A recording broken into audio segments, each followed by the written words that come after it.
Olá pessoal, bem-vindos ao canal TechS, onde a gente discute questões de tecnologia, software, matemática.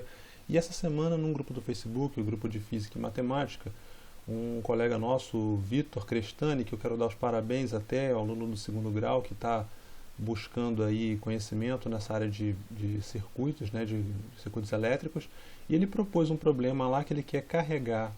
Ele quer ver um LED, um capacitor sendo descarregado através de um LED, e eu desenhei aqui o esquema do circuito que ele postou lá no Facebook. Tá?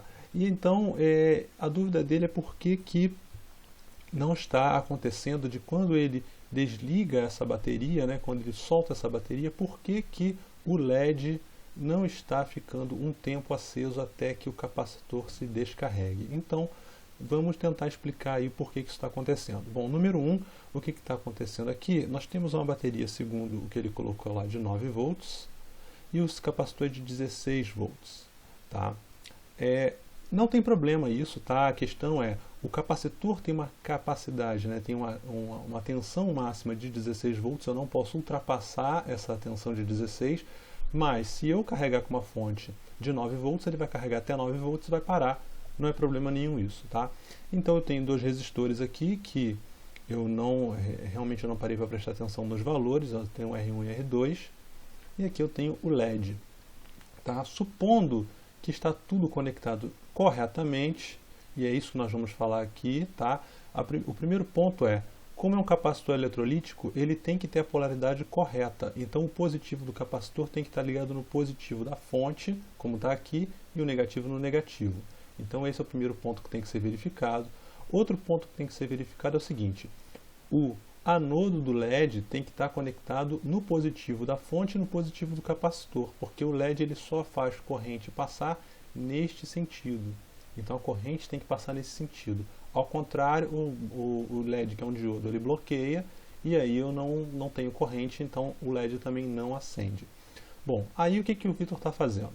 Ele está pegando essa bateria, deixa um tempo até para o capacitor se carregar e depois ele solta a bateria, como se aqui tivesse um interruptor, né? Vamos colocar aqui vamos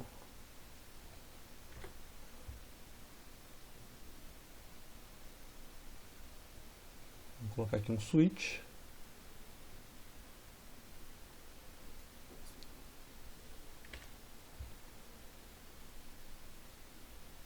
Tá? Então é como se aqui tivesse um switch. Com o switch aberto, com o switch fechado, eu carrego o capacitor. Na hora que eu abro o switch, o que vai acontecer? Né? Essa chave, na hora que eu abro, ela vai permitir que o capacitor se descarregue através do LED, passando por R1 e R2. Tá? Por que não está sendo observado? Eu vou levantar umas hipóteses. Eu não sei como é que está montado isso fisicamente, eu não vi o circuito fisicamente, a foto que está lá eu não consigo ter muita precisão no que está acontecendo, mas vamos levantar umas hipóteses. Primeiro, a gente tem que verificar, primeiro a questão que eu falei das conexões se estão todas corretas. Se estiverem todas corretas, tem que funcionar. O segundo ponto carga do capacitor. Se o capacitor está carregando, então verificar no circuito, primeiro, há curto entre os terminais do capacitor. Se os terminais do capacitor estiverem em curto, esta fonte vai estar em curto e toda a corrente vai estar passando pelo curto-circuito. Então esse é o primeiro ponto a ser verificado. Tá? Isso é comum quando a gente vai fazer uma montagem na prática, que a gente acabe dando bobeira com algum fio, que acabe encostando numa outra coisa, então é um ponto a se verificar. Outra coisa é o seguinte, se a gente pega esse capacitor e os resistores, eles têm, aí eu quero falar disso aqui, ó, que é o tal, a constante de tempo. O capacitor ele se descarrega tão rapidamente quanto menor for a resistência em série com ele. Tá? Então vamos observar o seguinte, quando eu estou carregando, quer dizer, quando essa chave está fechada e a fonte está ativa aqui no circuito, o que acontece? A resistência que tem aqui nesse loop do capacitor, ela é praticamente zero, eu só tenho o capacitor aqui carregando diretamente na fonte praticamente. Então o que vai acontecer? Eu só vou ter as resistências internas da fonte e do fio, claro, e então essa constante RC aqui vai ser um R bem pequenininho e o C é o valor da capacitância que tem aqui. Então, a carga desse capacitor é muito rápida, tá? Lembrando que, como a gente está em regime transiente, se eu pegar, deixa eu colocar uma cor preta aqui, se eu fizer um gráfico, onde eu aqui em 0 eu ligo a chave, então eu tenho a chave, eu vou ter aqui, vou fazer em azul, eu vou fazer a tensão no terminal ali do capacitor, tá? A tensão entre, vou chamar aqui de A e aqui de B. Então a tensão entre A e B, quando ele liga o capacitor faz isso, tá? Mas a tensão aqui, logo no capacitor em si, considerando a resistência dos fios, claro que aqui vai ser muito pequeno, então vai ser muito próximo disso, mas eu vou fazer aqui em verde. Ela não é exatamente assim, ela tem uma... Eu vou exagerar aqui, tá, gente? Tá? Eu vou exagerar, mas ela vai fazer algo desse jeito, convergindo assintoticamente para esse ideal. Como a resistência aqui é muito pequena, esta curva exponencial vai estar muito perto desta curva quadrada, tá? Vai estar muito perto mesmo, eu praticamente não vou perceber que há essa exponencial. Mas o que acontece? Conforme eu aumentar essa resistência, que esteja em série com o capacitor, essa condição vai mudar.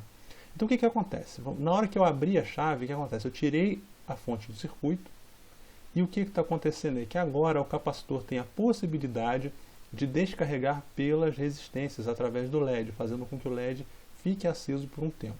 E aí, nesse caso, o tal da descarga, né, a constante de tempo, tal, vai ser igual a... Eu vou até fazer aqui essa corrente aqui em verde, tá? Então o tal vai ser R1 mais R2 vezes C. O que acontece é o seguinte, e esse valor aqui fica em segundos. Esse valor é dado em segundos, tá? O que acontece? É claro, existe uma resistência interna do LED, mas eu vou considerá-la muito pequena e desprezível para a nossa conta, tá? Então aqui, tendo as resistências R1 e R2, eu vou ter que uma constante de tempo dada por essa continha, tá? E que eu tenho que verificar se essa constante de tempo, se ela não é muito pequena para eu observar com que o LED se apague lentamente, tá? Isso não é tudo, isso é só o primeiro ponto. Então, primeiro ponto, a constante de tempo tem que ser de uma ordem de grandeza tal que me permita, sei lá, eu quero ver 1 segundo, então essa constante de tempo tem que ser da ordem de 1 segundo, mais ou menos, tá? O capacitor ele se descarrega em mais ou menos 5 tal, tá? Em 5 tal ocorre a descarga. O capacitor é considerado descarregado. Então, se eu tiver pelo menos 0,2, é claro que 0,2 segundo, eu vou conseguir observar alguma coisa. Uma proposta que eu fiz lá no Facebook é o seguinte: carrega esse capacitor por fora, né, solta ele do circuito, carrega ele direto na fonte, depois conecta aqui direto. Se você observar o LED piscar, é porque pelo menos está conectado corretamente. Mas certamente a tua constante de tempo, porque ele só piscou, estará pequena para você observar esse efeito dele fazer uma descarga lenta, tá? Outra coisa é o seguinte: quanto de carga esse capacitor suporta? Então a gente tem que ver a capacitância dele. Se um capacitor de capacitância 100 microfarads, 50 microfarads, ele vai te dar uma capacidade de carga pequena. Agora, se você pegar um grande de 2000 microfarads, 1000 microfarads, ele vai te dar já uma capacitância maior, uma capacidade de carga maior, e uma possibilidade de descarga maior aqui, tá? Outra coisa, o LED, ele para acender, normalmente você precisa de uma tensão aqui, né? Vamos chamar de VLED. Vamos colocar em preto aqui. Então, o VLED normalmente tem que ser de 2,5 volts.